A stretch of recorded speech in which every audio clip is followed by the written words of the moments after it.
In this episode, we're going to talk about the proper way to inspect a bed for bed bugs.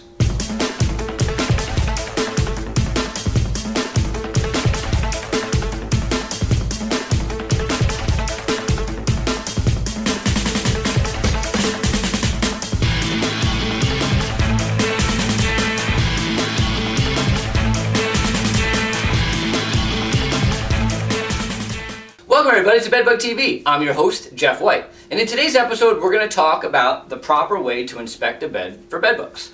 As you see, the bed is already stood up. I've got the mattress up, I've got the box spring up, and I only did that for this video to keep it relatively short. You know, if I'm sitting here taking the whole bed apart, this is going to turn into a 20-minute video.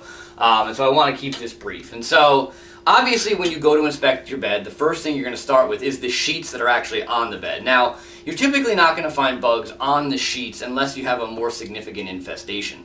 But what you want to do is, as you're taking those sheets off and removing them to get to the bottom of the mattress and the box spring, you want to be inspecting it real quick. Just make sure nothing obvious isn't there. And then once you're done, just set that aside. Now, as far as the sheets and comforter and stuff is concerned, you can throw that into a hot, dry cycle and let it run for a full cycle time. And that will kill any bugs or eggs on those items. Now, obviously, if you stuff the dryer full of stuff, it's going to take longer. And I can't guarantee that everything's going to get up to temperature, but it should. And so hot, dry cycle, full cycle should kill any bugs on those items. Obviously, you can wash it as well, but if you're going to do so, it has to be on a hot wash cycle. So here we have our mattress. Now, when people talk about mattresses, I'm going to go to the other side over here. The areas you need to be paying attention to are usually the edges, the ribbing.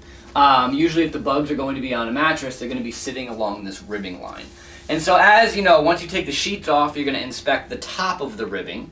Then you're going to stand the mattress up and go ahead and inspect, the area around the perimeter. And again, the bugs are going to sit in these areas, sometimes along the corners, sometimes underneath these patches that are on it. And again, you're going to be looking for the bugs themselves, the spotting, which is actually the #1 telltale indicator of bed bugs, which is the little fecal black spots they leave behind. And I'll show you an example of something that looks like it when we get to the box spring. And so you're going to go ahead and stand this up. You're going to go through the mattress. Now, a lot of people, as I said, think if they have bed bugs, they'll find them on the mattress. That's actually not always the case. The area that bugs typically like to infest first is what we have over here, which is the box spring. Now, it's not to say they won't be on the mattress, but this is the more common area to find them. And so what we have here is our box spring stood up. And what you're going to do is you're going to take your flashlight and you're going to go around the perimeter of the box spring. And so where this dust cloth staples into the frame of the box spring itself, the bugs will very commonly get underneath here. They will also get behind these plastic corner pieces. And so what you're going to do is you're going to go all the way around the perimeter of both and look for bed bugs. Now what we have here, and it's a little difficult to see, you have that little black spot right there. That, although it is not bed bug spotting, looks a lot like bed bug spotting. And so that's one example of something you might be looking for, which is a small black spot on the perimeter of that box spring. And so as I said, you're going to go around the perimeter. Now, you can take the dust cloth off and inspect the wood bed frame that's underneath. Now, I'm not going to do that in this hotel room as I don't want to go through and destroy their belongings, which brings me to an important point.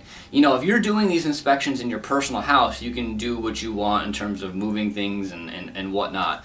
But if you're in any type of setting that the stuff is not yours, you want to be very careful with going about this. I'm not going to take this off because I don't want to destroy the hotel's personal belongings. If you're going to go that far, you obviously want to talk to the hotel, and I'm not so sure they're going to be like, yes, please go ahead and destroy our belongings. And so again, you want to take that into account when you're doing this. In addition to that, as you're picking this stuff up, you want to be careful of your own physical well-being. Obviously, these mattresses and these box springs can be very heavy. And so if you're doing it yourself, you may want to, seek help in regards to picking this stuff and moving it around, as you can injure yourself as you're doing this. And so again, you're going to go through thoroughly this box spring, you're going to go thoroughly through the mattress, and you're going to look for any evidence of bed bugs that you can find. Now, if you don't find activity, what you're going to do, and it's very common because if there's only 5 bugs here, they could be very difficult to find.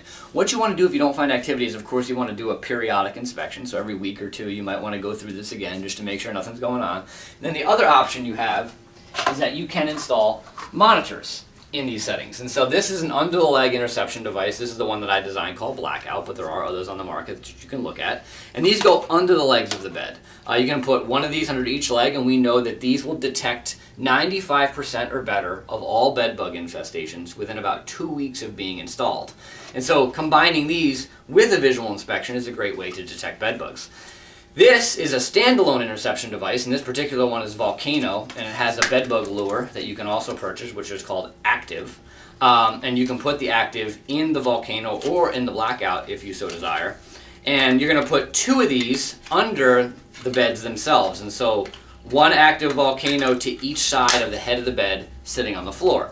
These will detect 80% of all infestations within about 4 weeks. And so it may detect a few less than this in a little longer time, but with these, you don't have to put them under the legs, and these don't have to be maintained or dusted periodically. These you need to clean about every 2 to 4 weeks, depending upon how dusty your home is.